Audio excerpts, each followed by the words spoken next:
ध्यानमूलं गुरोर्मूर्ते पूजामूलं गुरुपदं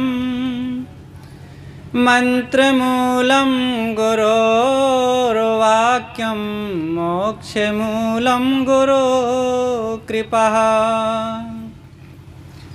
गुरोर्देवो गुरुर्धर्मो गुरुर्निष्ठा परं तपः गुरु परतरं नास्ति नास्ति तत्त्वं गुरु परम्। मंचासीन मुदमंगल में पूजनीय संत समाज, सत्संग प्रेमी सम्माननीय भक्त सज्जनों, भक्तिमयी श्रद्धा मूर्ति माताओं बहनों एवं प्यारे बच्चों, अभी हम संतों के बहुत सुंदर विचार श्रवण कर रहे थे। जीवन को कैसे सुंदर बनाया जाए, मुझे भी आज्ञा हुई है थोड़ी देर आप लोगों की सेवा में कुछ बातें प्रस्तुत करता हूँ।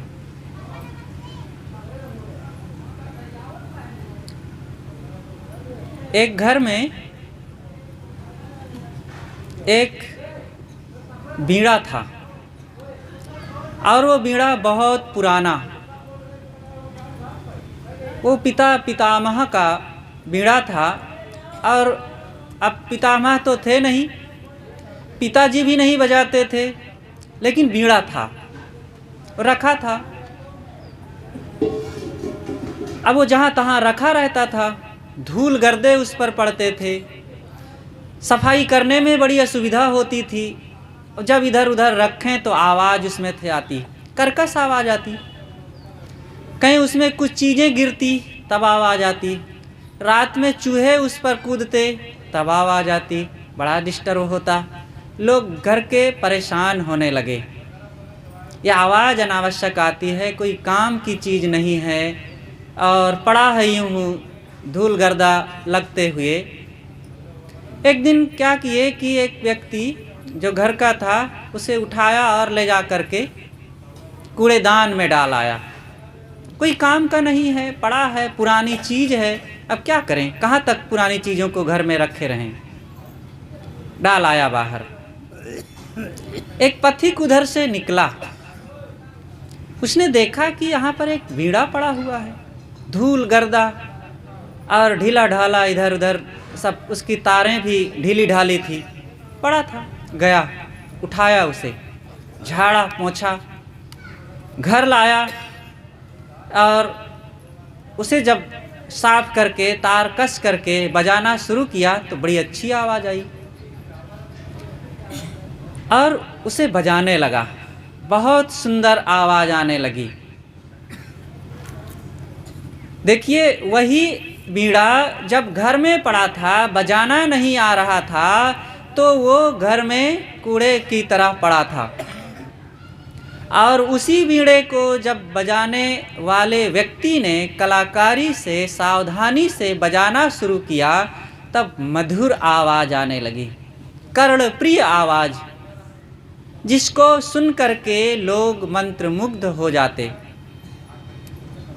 वो बीड़ा कहीं और नहीं, हम लोगों का जीवन ही एक बीड़ा है। जब बजाना इसे नहीं आता है तो भद्दी आवाज़ निकलती है, कर्कश आवाज़ निकलती है, कटु कुठार की आवाज़ निकलती है, विवाद कलह लड़ाई झगड़े की आवाज़ निकलती है और अंदर में अशांति का अनुभव होता है, तनाव, टेंशन, दुख, पीड़ा का अनुभव होता है। और जब इसी बीड़ा को, इसी जीवन को बजाना आ जाता है, तब फिर आनंद आता है।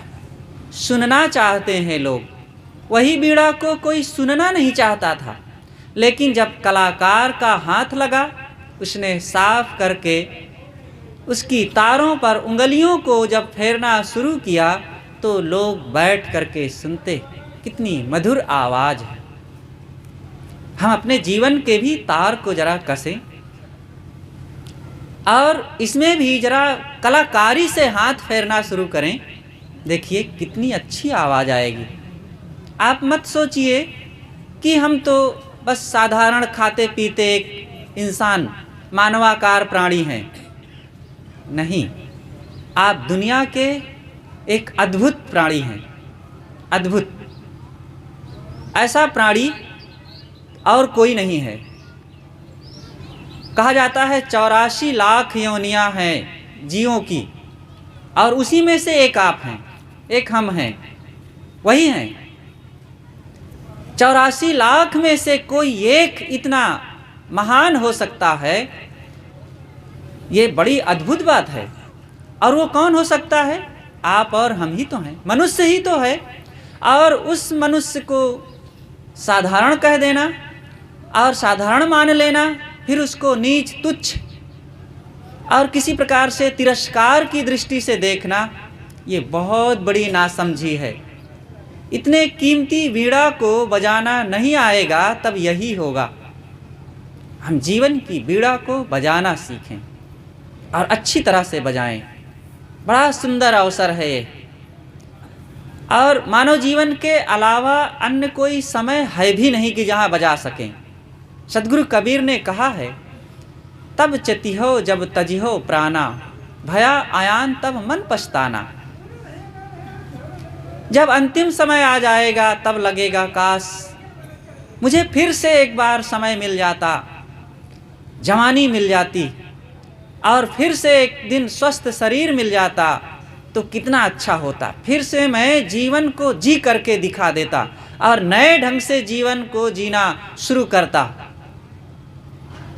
लेकिन आज जो अवसर मिला हुआ है, इसको हम लोग महत्व नहीं देते, इसकी कीमत को नहीं समझते हैं। जीवन की कीमत को हमें समझना चाहिए, और कीमत को समझने के लिए जीने की कला सीखना चाहिए। सदगुरु कबीर ने एक साखी में कहा है कि जीवन की कला कैसी होनी चाहिए।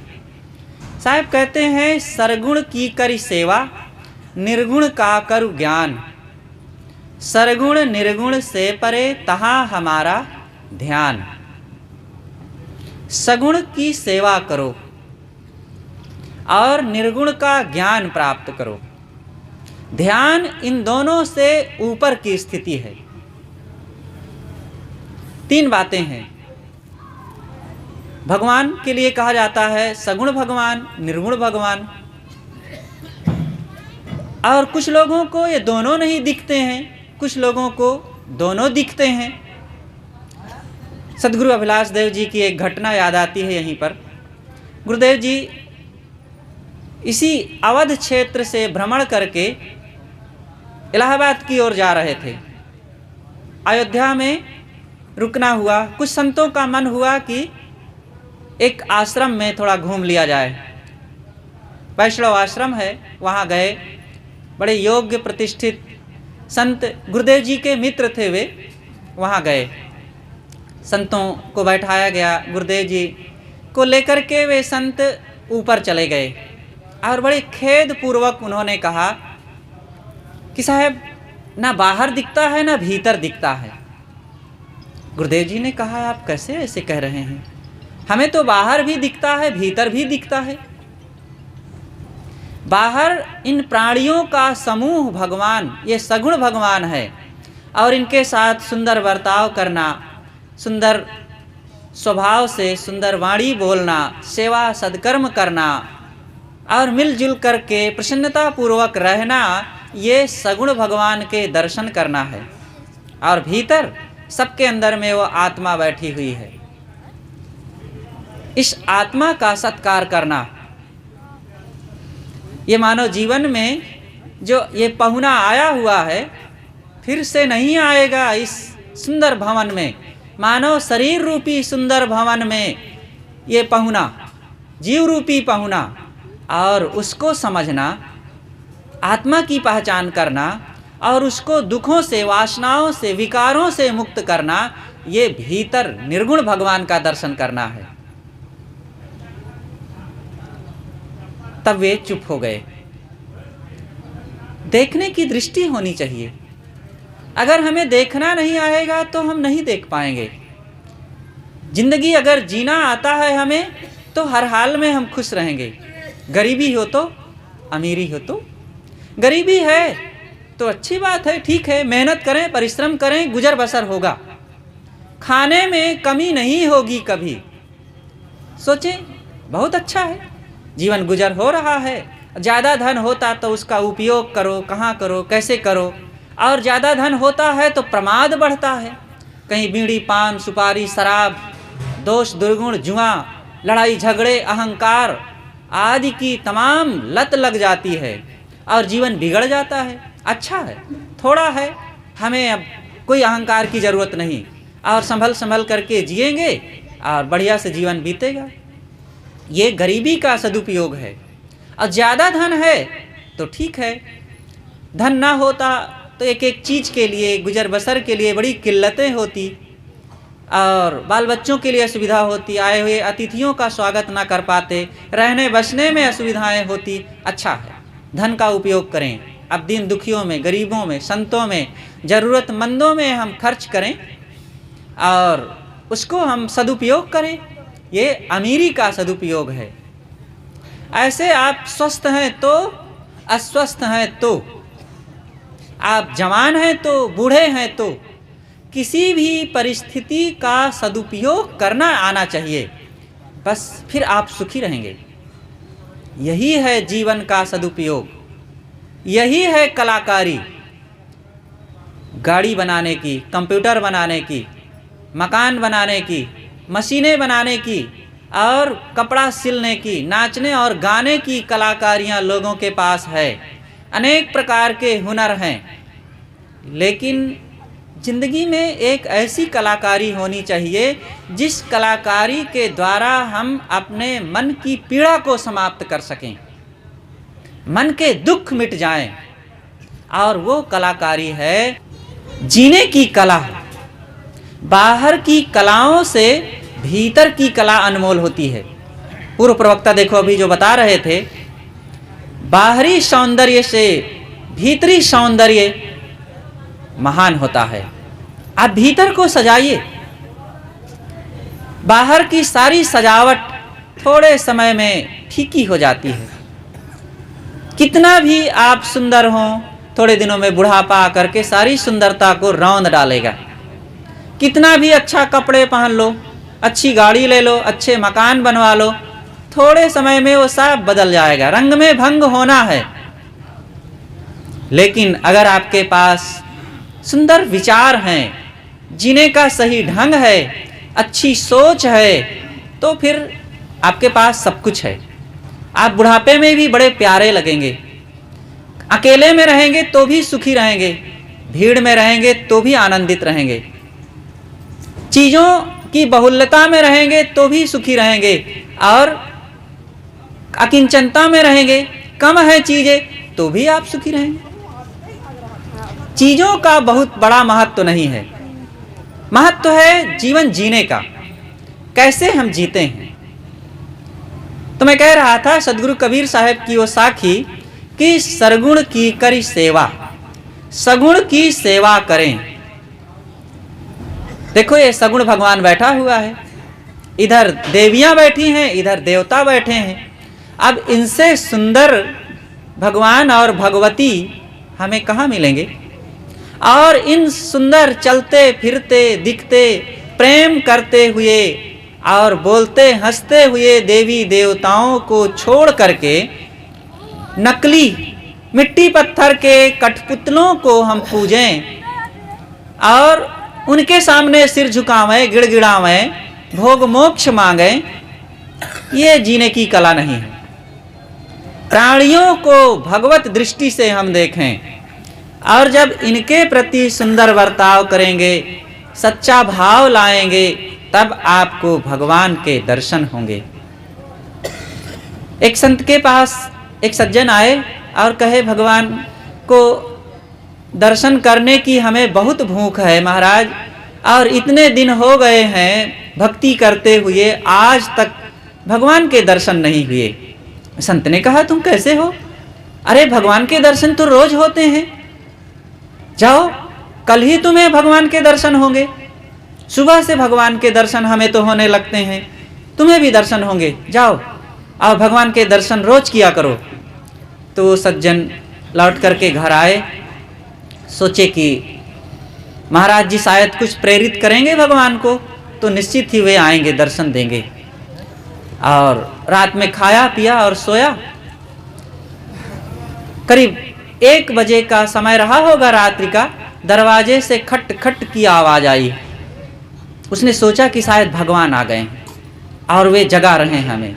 गया, दरवाजा खोला तो कोई नहीं। हवा के झोंकों से दरवाजे की शिटकनी खटखट कर रही थी, लटकती हुई जंजीर। तो झुंझलाया थोड़ा और लौट करके आया, फिर सो गया। करीब करीब 4 बजे रहे होंगे, उसकी नींद अभी लगी ही थी और फिर जोर से खटखट की आवाज आने लगी। गया, फिर से खोला, शायद अब आ गए भगवान, क्योंकि सुबह सुबह ही भगवान आते हैं। गया, देखा तो दरवाजे पर एक भैंसा खड़ा है और अपनी सींग की खुजली मिटाने के लिए वो दरवाजे में रगड़ रहा है, इसलिए खटखट की आवाज हो रही थी। अब भैंसा को देख करके उसे बड़ा गुस्सा आया, उठाया डंडा, 4 डंडे लगाया, खदेड़ करके दूर कर दिया और बहुत बड़बड़ाते हुए आया, कहें कोई भगवान भगवान नहीं। महाराज जी भी क्या कह दिए कि भगवान के दर्शन होंगे, और झुंझलाते हुए आया, जल्दी से नहाया धोया, जलपान किया और पहुंचा फिर महाराज जी के पास और कहा, महाराज आप हमारी नींद रात भर हराम कर दिए, कोई भगवान भगवान नहीं मिले और बेकार में हम रात भर परेशान हुए। उन्होंने कहा, कैसे तुम्हारी रात बीती, बताओ तो जरा। कहें बस खाया पिया सोया, और मन में यही था कि भगवान के दर्शन होंगे, महाराज जी प्रेरित किए होंगे तो जरूर वे आएंगे। और खटखट की आवाज़ आई, 1-1:30 बजे खोला, कोई नहीं मिला। 4 बजे पुनः आवाज़ आई, फिर जा कर के खोला, देखा तो एक भैंसा खड़ा हुआ मिला। बहुत गुस्सा आया और डंडे से पीट करके उसे खदेड़ दिया। महाराज ने कहा कि तुम्हें भैंसे में भगवान के दर्शन नहीं होंगे तो फिर कहाँ तुम भगवान के दर्शन कर सकोगे। अरे भाई, इन प्राणियों में भी भगवत दर्शन करो, वही आत्मा। कबीर जैती आत्मा तेते सालिग्राम, बोलन हारा पूजिए पाहन सो क्या काम।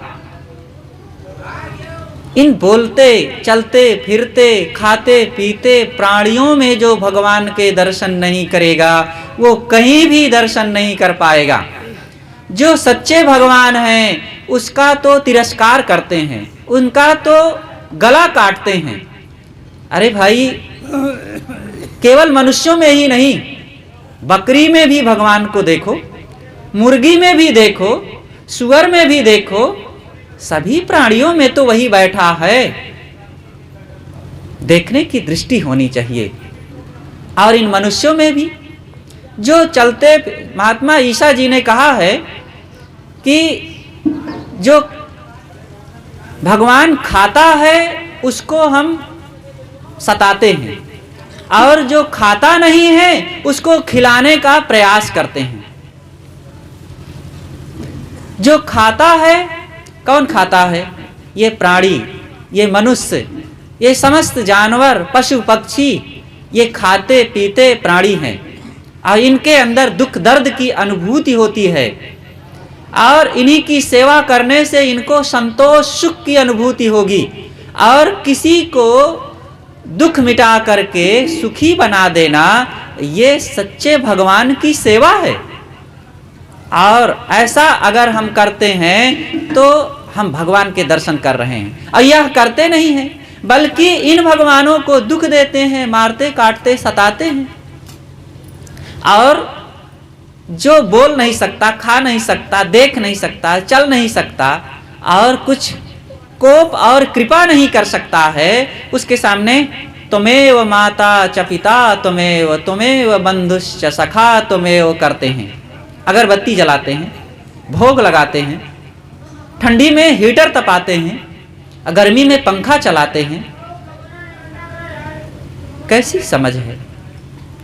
सच्चे भगवान को पहचाने, और अपने घर में ही हम सगुण भगवान के दर्शन करें। भाई, पिता, पुत्र, माता, सास, बहू, देवरान, जेठान, पड़ोसी, इन सब के साथ सुंदर बर्ताव करें। आपको अगर प्रेम से सुखपूर्वक जीवन जीना है परिवार में, तो सहनशील बनना ही पड़ेगा। अगर आप बड़ा बनना चाहते हैं तो छोटे की तरह सेवा करना सीखिए। अगर आप राजा बनना चाहते हैं तो गुलाम की तरह परिश्रम करना सीखिए। राजा यूं ही नहीं बन लिया जाता है। राजा बनने के लिए पहले आप मेहनत करिए, और मेहनत केवल शरीर से ही नहीं, हार्ड वर्क नहीं, शार्प वर्क करना पड़ेगा। अच्छे ढंग से कलाकारी पूर्वक आप काम करें, लेकिन काम करने का तरीका सही होना चाहिए। घर में ही रह रहे हैं, काम कर रहे हैं जरूर, लेकिन पिता के साथ गुर्रा करके बोलते हैं, और पत्नी को हरदम हे दृष्टि से देखते हैं। हमारे भारतवर्ष का तो कल्चर हो गया है, पत्नी को तो कभी भी सम्मान से उनसे बोलते ही नहीं है लोग। रे तू कहना और उसको जैसे तैसे शब्दों से प्रयोग करना, ये कहाँ की समझदारी है। वह भी एक प्राणी है, आपके घर की खास सदस्य है वो।